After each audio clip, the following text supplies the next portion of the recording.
Hi, welcome to setting ADHD goals, setting smart goals with ADHD. I can copy and paste the title, but it turns out that saying it is actually harder. Um, so the goal of this, ha ha ha, was for my colleague Colleen and I to do this together. Normally, for our ADHD guild, we do an education hour once a month, and we thought celebrate the new year, we'd share one with everybody. So this is going to be sort of the same style we usually use. Unfortunately, Colleen's toddler just touched a really hot stove and has a burn, and that happened about 30 minutes ago. So she is not going to be able to join me, but I will talk about it. It's a thing we've worked on together. We've talked about this topic, so a lot of her thoughts are included in the information I'm drawing from. This was actually our very first guild education hour, but it was before we started recording them. So in our Discord server for our guild members, you can actually go back and look at all of the previous ADHD education hours, except this topic. So we're going to get two birds stoned at once and talk about setting goals, smart goals for ADHD, why it matters, how it can help, things like that. So the idea really is to make the word goal a little bit less of a four-letter word and just think of it as it's a thing you want to have happen that is not true right now, something you are striving for. Would you want to talk about there's a lot of different ways you can break down goals, but in this case, we're going to talk about two types to keep in mind. And one is more of a habit based. So it's, hey, I have a goal of exercising every day. Okay, I need to like make a plan. And there's certain ways you apply the SMART goals in that case. And then sometimes it's a project, a series of separate steps to lay out that will get you to an end goal. Sometimes it's a little bit of both. For example, if I wanted to run a marathon or more realistically a 5K, that would be both for me because I'd need to build up from where I am to that end point. And so that would be a project, but it will take habits also. I will have to be running an awful lot more than I'm running right now to get that to happen. So I'd be building in a habit and I'd be setting goals. At what point am I increasing my distance or am I doing pace checks, things like that. So there's sort of those different ways to look at it. For project goal setting, very like best practices. For a project like thing, you actually don't need to know every single step in the world, but you do need to know the very first action. What does that very first thing look like? Because if we don't know that, we can't act on it. Um, and in the habit goal setting type, it's important to know like when will you do the habit, what will trigger you to start it, how often you'd like it to happen, how you're going to check in with yourself about that. Also, a lot of us have had bad experiences with habits. And some people, of course, there's some people who just don't like habits, and that's a whole other topic. But some of us have had really bad experiences and bad track records with setting habits and don't feel like it's a thing we can do very successfully. And so, building up from something very, very simple and small is one way that we can start building that confidence because, in the long run, if we don't think we can actually do it, why bother? And motivation comes into this a lot. So, hey, Ozok's here. Um, agreeing that goal is a four-letter word, especially when people say, just set a SMART goal. Yeah, it's not always that easy. And even, with SMART goals, there's no guarantees here. It's just how do we make things a little bit more likely? So, what does SMART stand for? I would be awfully negligent if I didn't say it at any point. You will hear different versions of this, different places. The one we're going with for right now is specific, measurable, attainable, relevant, and timely. And part of the important thing with that, as folks with ADHD, we can dream big. And it turns out like no human being is capable of doing all of the things we could dream up that we might do. And so we have to be really cautious that we're making sure that when it comes down to actually acting, that we're making sure it fits these. If we're ready to actually tackle it, I mean, and let's be honest, that is the invisible first step is this just an idea, or am I really committed to making it happen? And sometimes it's at a gut level. We feel, okay, it's actually time. I'm going to do this.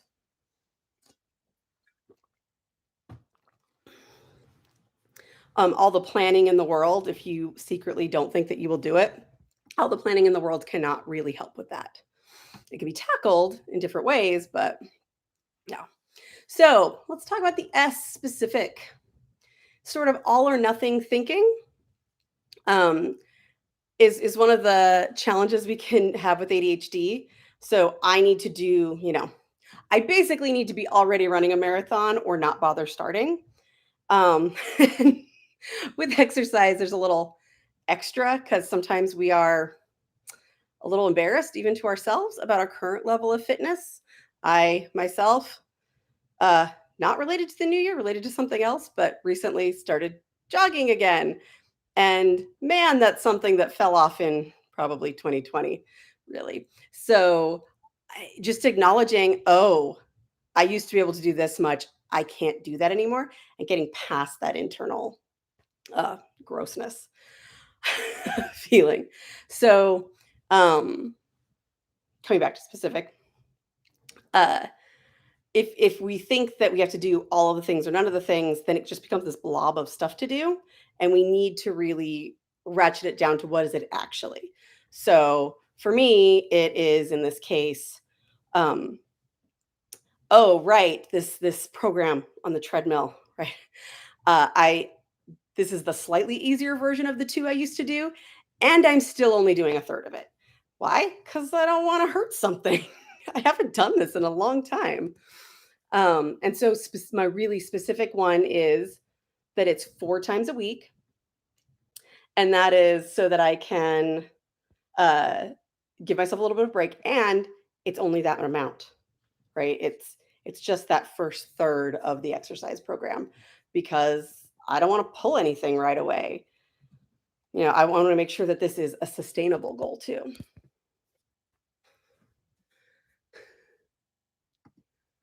Oh my God, a comment I get to remove. Ozak says, heard of thrilling as an ADHD specific way to modify it more towards a habit focused from being a thing with a possibly artificial deadline. um, yeah, and it depends like on how you personally respond to deadlines because like even with ADHD within ADHD, it varies, especially because hey, let's be honest, we don't all have just because we have ADHD doesn't mean we have the same profile of neurodiversity as another person with ADHD. And so you will see some people who are like, "Oh yeah, I am totally totally on it for deadlines. Like if I don't have a deadline, nothing happens." And then there are other people who just freeze, and it can be debilitating to have a deadline. And so it does come down to knowing yourself a fair bit. Um, oh, I missed the other one. Starting small and failing doesn't help with motivation. Yes, that's true. Usually, what we want to watch out for is if we're also trying to do, because usually when I'm working with folks and that comes up, um, it's because they're also trying to do a lot of other things at the same time, and so it still tends to be a lot of stuff. But you're right that it is more complicated than that.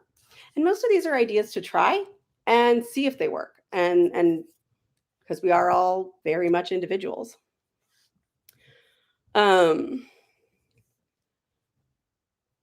so yeah, sometimes seeing what the options are, but making sure that like we know, which really does tie very much into the M, the measurable, uh, because that's one of the ways we can help make it specific. If we don't know really specifically what it is we're trying to do, then uh, and like how to measure it up it's really easy to just feel terrible that we didn't do all the things. It happens a lot where, at the end of a coaching session, I will say, hey, so these are the things I'm going to ask you about. Will we meet next time? And how did the things go that you said you were going to do? Oh my gosh, I didn't get any of them done. And this one, like, okay, so I made these 2 calls, but that's all I did on it. And maybe I only have written down, make those 2 calls. So I've been feeling bad about this thing, but without, because in this case, they hadn't written down the same thing I had or hadn't reflected on it over the week. It had grown. And so I had 2 calls, but without having a thing to check back on how we're doing and having sort of a yardstick to measure by, it's even easier to not give ourselves credit for the stuff we actually got done. And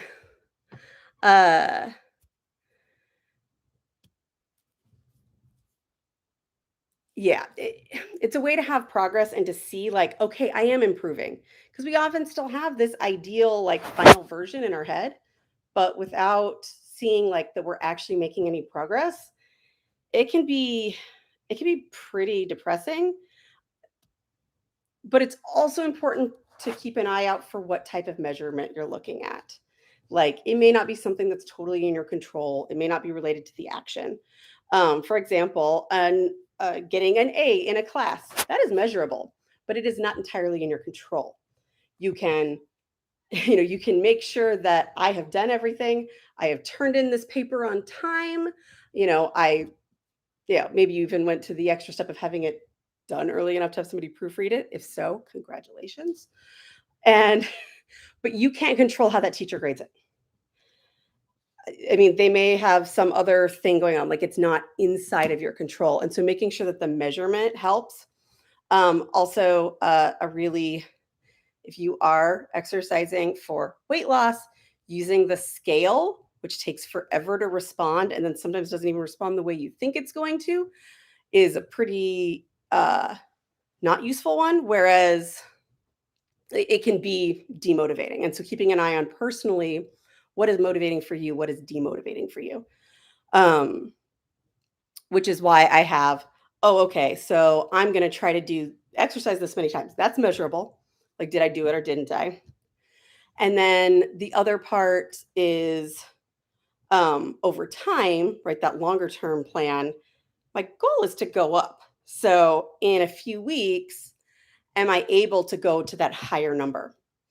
And to do a little bit more of the exercise program without feeling like, ooh, am I putting my body through too much?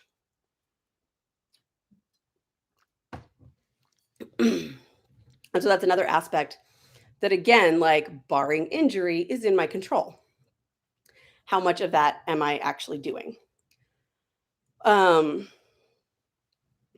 way can be like with check-ins with other people where you report on things more quickly.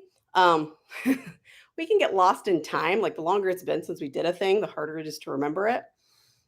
And so sometimes a shorter time period for measurable to check in with yourself is useful because it's easier to see. That the longer periods of time, even before COVID times, was harder to keep track of. And some people do enjoy sort of a gamification in their measurable aspects to see how they're coming along.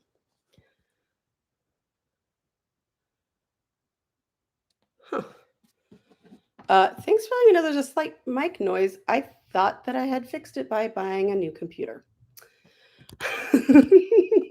We could check in on that later. Oh, I like it, Ozak. Fail early and often. Yeah. Yeah. I'm a big fan of that. All right. So then this is one of the most important, but also one of the most difficult ones, which is having a goal that's attainable. It can be really hard. We're not well known for this. In fact, people aren't good at this. We just struggle sooner. We've done studies on people estimating like when a building will be done. And even people who do that all the time get it wrong a lot. So sometimes you can double the amount of time you think you'll need for some project-based things. It can be hard to be motivated by that if you truly feel like it's double the time. So it may not be able to create a sense of urgency, but sometimes it's useful to have the leeway for that extra time, even if we use something else for motivation, because sometimes we use proximity to the deadline. And if you really believe that it's double the time, then it's hard to get activated. Do err on the side of caution and under promise so you can over deliver to other people, like other people in a position like bosses, things like that. Uh, try to allow yourself for the garbage that occurs in the world. But another thing when evaluating what's attainable is that sort of shorter window of time. So if we can find something that is a smaller window of time, we have a better shot at being able to visualize it. For example, sometimes people just need a single day to visualize their time to plan for things. Um, a metric I used when I was doing my thesis a lot was eventually I figured out how much I could get done in a week, and so I would uh, have that. Okay, I can chunk it down into a week. Okay, and then maybe this week, and so I could extrapolate that way. When if you're trying to make a big estimate of time that way, that's when you add in that buffer for stuff you can't foresee, but or just call it this draft. But anyway, having a smaller goal that can fit in a shorter amount of time can be really helpful. Like whatever you can kind of visualize, and again, like if you can feel it's realistic in your gut, then that's going to be a better metric. It's like a comfortable feeling, not like a, ooh, I'm going to do all the things energy feeling, if that makes any sense. And another thing to factor in is something attainable. It's not just time, it's also energy. It means energy to focus, it means physical energy. Are we factoring enough time to sleep? Because that's an important one that a lot of folks with ADHD struggle with. So thinking about what are the steps required and getting really a time window that you feel like you can understand better. And be comfortable with the fact that that's going to change a little bit. I used to ask new clients, hey, what are the things you'd like to accomplish in 3 to 6 months? And at the start of the pandemic, I had to quit asking because no one could visualize 6 months out. It's still hard to visualize 6 months out, especially when you don't know what the world around you will look like. So if you need a smaller amount of time to get your head around, then do that. And but another thing to look at, just being real, it's not fun, it's depressing sometimes. But one of the ways to decide what's attainable is actually look at what you've done in the past. If you have never done that thing that way, and you tried, then is it a different way? Is it a different amount of time? Occasionally, and it's a bad default, but I would be a liar if I said it wasn't sometimes true. Sometimes adding in more of the same thing and removing stuff that's different helps. And I'll tell you what I mean. I got better grades taking 7 college classes at the same time, which is a terrible idea. Don't do it. I got swine flu. Than I did taking 2 classes and also doing like another job at the same time, because it was like my focus was split and I wasn't really a student at that point. I was a person taking classes. And when I had shifted to I am a student, that was one of those rare cases where adding more helped because it was all related. And it was easier to visualize what I could get done in a particular amount of time, especially because there's a lot less time available. So yeah, attainable can be a really tough one, and sometimes run it by somebody else, like somebody who's watched you work on stuff and seen your strengths and weaknesses, and say, hey, this is what I'm thinking about. What do you think for this timeline? And sometimes accepting a longer time or a shorter thing can help you really dig into it more and not face, but attacking it with the same energy as if it were the shorter period of time, if that makes sense. Like, okay, I really want to get this thing done this week, but it's a big project and I'm afraid it'll take 2 weeks. So then what do you do to make sure you're still working on it like it's this week, but really allowing for those 2 weeks and not like, oh, okay, so I don't really need to work on it yet. It's a tough challenge, and finding scaffolding can help, as in other people to bounce ideas off of, to work with, things like that. Relevant.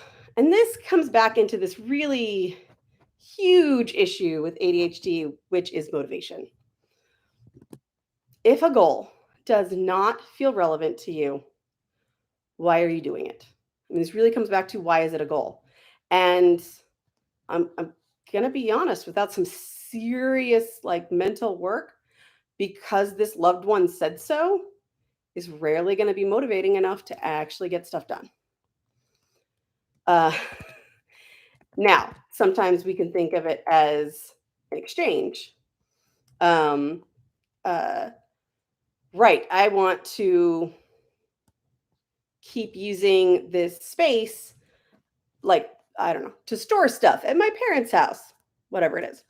And so they want me to do this other thing, and I'm doing it to sort of earn this other thing as part of our social exchange.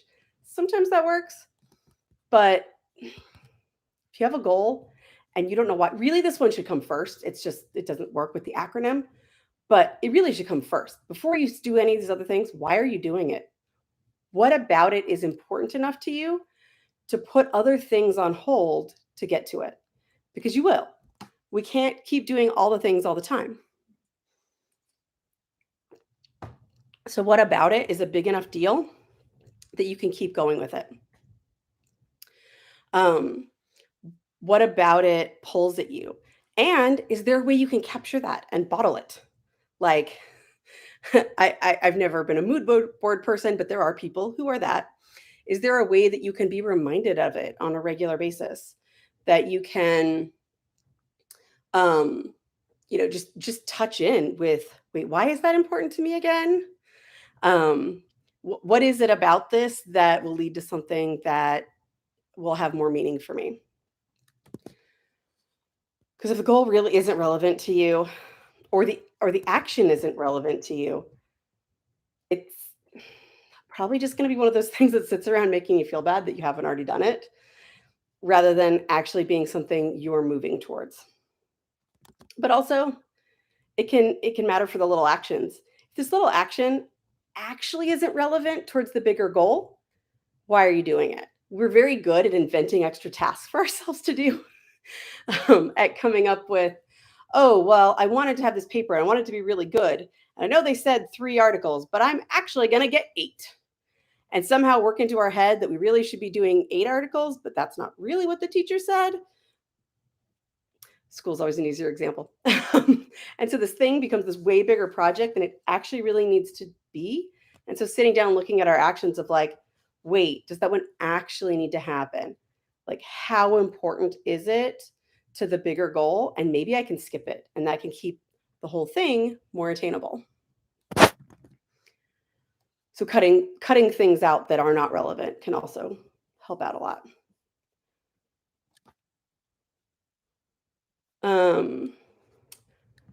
T is for timely. Time and goals, and it's hard. But the fact is, we have to get stuff done in time. And that is part of the world that we live in. There are some people who make good use of arbitrary deadlines. That is not everyone. Having ones that are a lot more relevant, or you can find a real reason to have it done at that time.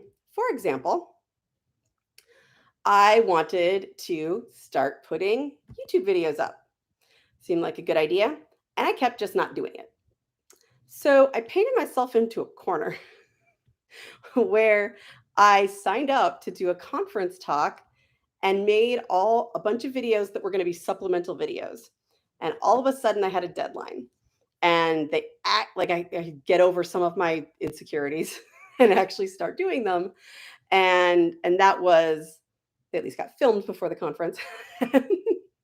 And so that was a real deadline, but kind of artificial. Like I made it up myself, but it had real benefits and a real timeline that was unalterable by me. Like the conference was at this time, and the videos were ready to show or they were not. And that was it.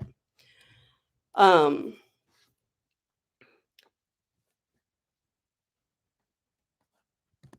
oh, hey, Colleen is on chat.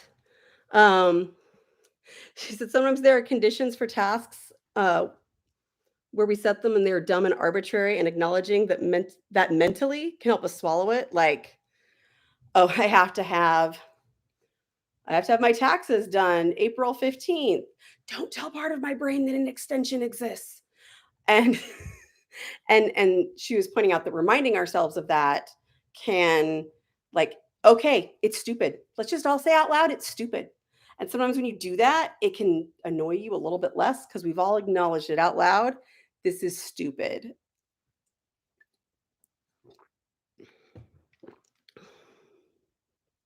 Mm.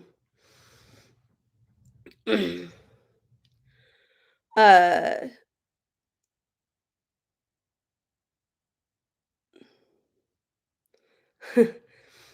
uh, Ozak was saying that there are some non-academic examples of decision making, especially what does a good mother do? Of course, heading in the value might complicate things, but uh, yeah, for sure. Um, oh, and timely. So glad I have notes. Um, yeah, sometimes when we don't get something done by a timeline, then we can feel like a failure and lose even more motivation to get the thing done, which it can deteriorate over time. But yeah, having external items to the deadline helps a lot. Having somebody else that knows about them, and if you're able to, having smarter ones. In the school example, it could be having a chat with your teacher about, like, selecting your sources by a particular date, because with ADHD we're really good at researching forever and not actually starting the thing. And so having, like, much smaller dates, or maybe even just like one article is selected by a particular date, and having those, if not like the person it's actually being handed into, like in the case of a boss, that can be sometimes awkward. Having a coach or somebody like that that you do actually feel accountable to and will tend to do it, like hand it in with them. That can be really useful for folks to get in those smaller deadlines. Like, okay, so what chunk do I want to have done by the next meeting? And the advantage there is troubleshooting when it doesn't happen. And sometimes, like in the guild, people being accountable to each other is really nice. Having a public place to declare something can help out a lot of people in keeping their goals. And then they are literally somebody else. Another thing to keep in mind around time is when we have projects that need to be done in big chunks, it can be very hard to start those big chunks. And that is a thing that co-working or body doubling can be really helpful with. Our guild does have a co-working channel, but it could also be something, there are a lot of online services now that you can be paired up with somebody over Zoom or over a phone call, and do co-working alongside them. And then it's a specific time and it's easier to get it done, and there's a smaller amount of accountability there.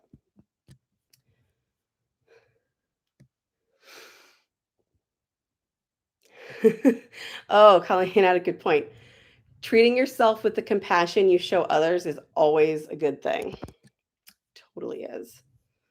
I'm a very big fan of that. Um, yeah. those were most of these notes. Um, Again, we had it prepared that we're gonna have 2 people giving examples in this. Um, it totally fine, don't worry about it, Colleen. I'm really glad that your child is doing better by evidence of you being on. Um, so I wanna give some more examples, sort of bonus points about how you're gonna do it. Ideally, these will help us visualize it. But there's more letters than fit in a cute acronym, turns out. So for the very, very specific things, if you need to call a doctor to reschedule an appointment, that is such an easy thing to put off because it could happen anytime. So um, sometimes people will say, okay, I'm going to do this right before this other meeting or right after this other meeting and give it like a concrete place and time. Um, if you have something that you use for accountability, like a coach or a group, it could be you could do it sort of deadline style and do it right before the coaching session or the group so that you can share it as victory, but also it gets like that sort of deadline feel. Little deadline though. Uh, if you're going to work on writing the proposal, when and how. So I'm going to text my accountability buddy to do it on Thursday, and we're going to meet on Thursday, and virtually or in person or whatever, to work on that proposal. Bonus points for knowing, okay, what part of the proposal, what materials do I need for it, whatever makes it easier to engage with it when it's actually time. But giving it sort of a time and a place, helping yourself, like, can you see it happening? Does it have the right verbs in it? Does it have the right nouns in it? Um, uh, and yeah, really considering what else is happening around it and what are you committed to. When it comes to committing to things, by the way, like I think it's totally okay to have a for reals list and a hey, if I have time list. If you're making like a this is what I could get done this week, because it's nice to know, but if the stuff hits the fan, it's good to know what's for reals, right? Like, oh, right, this is happening versus a nice to have so that you can focus on fewer things and make fewer decisions. Um, I had some Star Wars examples. Uh, if Ray is doing lightsaber practice, I originally made these right before Rise of Skywalker came out.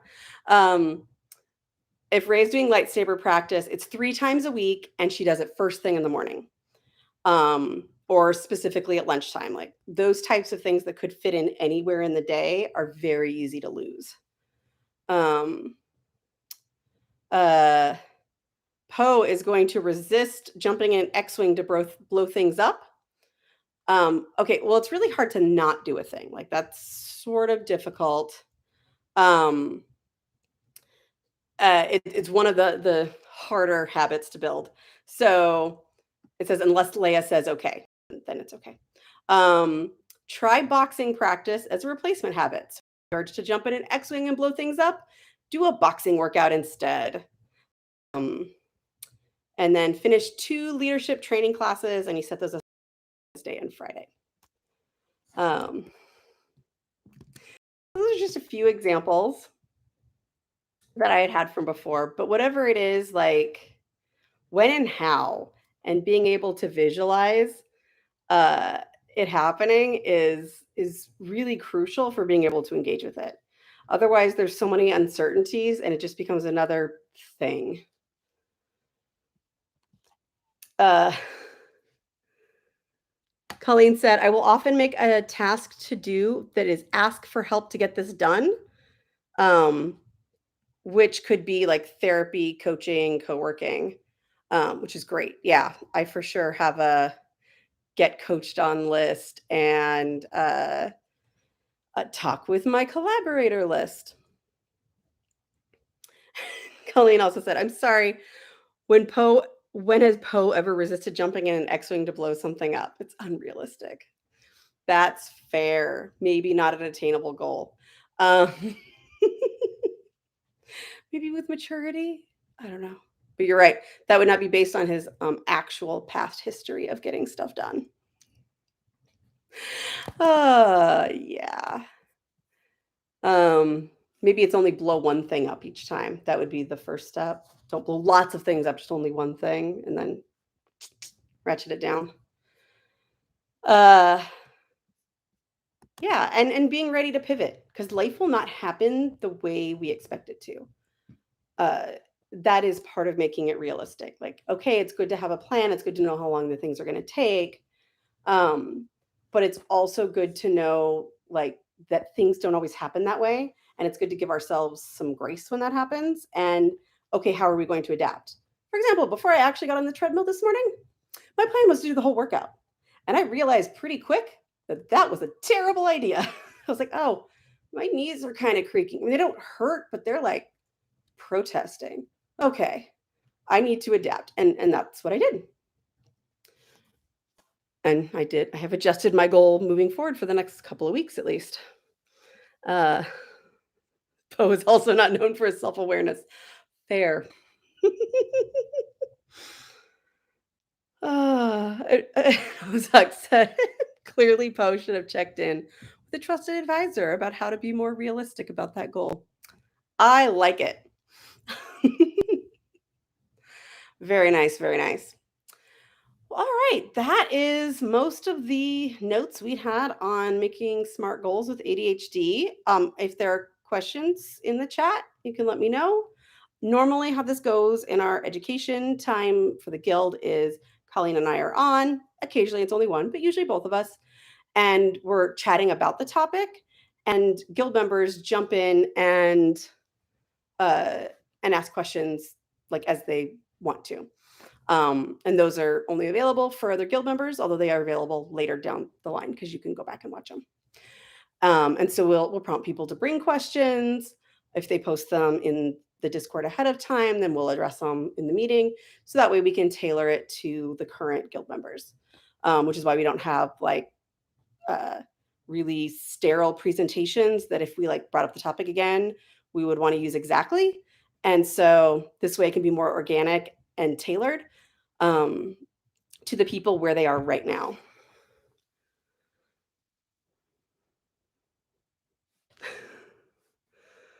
A lack of self-awareness makes goal setting less useful. It certainly makes it harder. Yeah, you need to bring in more, as you said, trusted advisors to help out. Like, oh, okay, I need to read on this one. How realistic is it? Unless there's nobody who knows the answer, which is sometimes fun too. All right. Thank you so much for joining us. Well, me and Colleen is in the chat. And apparently her toddler is doing better. So yeah, thanks for joining us. This is the kind of thing we do once a month for our guild members, and it's a lot of fun.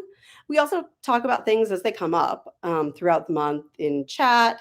Hey, does anybody know a good app for blank? And then we have an ADHD resources page or channel. We have a gratitude channel, and it's my fault I was resistant, but it is now my favorite, which is ADHD Brags channel, which is where you post things that only other ADDers would understand are a huge victory. Like, I made an appointment the same day I found out I needed to. Things like that. So if you want to check it out, absolutely do that. I put the link in the notes. And if you have more questions, you can post them in the comments. And yeah, I hope you enjoyed it and have a great day.